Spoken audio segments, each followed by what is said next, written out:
নামাজ শেষে বসে বসে তাসবিহগুলো পড়ো। সুবহানাল্লাহ, আলহামদুলিল্লাহ, লা ইলাহা ইল্লাল্লাহ, আল্লাহু আকবার। সুবহানাল্লাহ, আলহামদুলিল্লাহ, লা ইলাহা ইল্লাল্লাহ, আল্লাহু আকবার।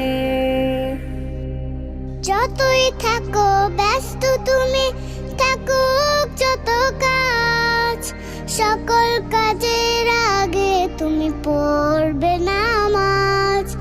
যতই থাকো ব্যস্ত তুমি, থাকুক যত কাজ, সকল কাজের আগে তুমি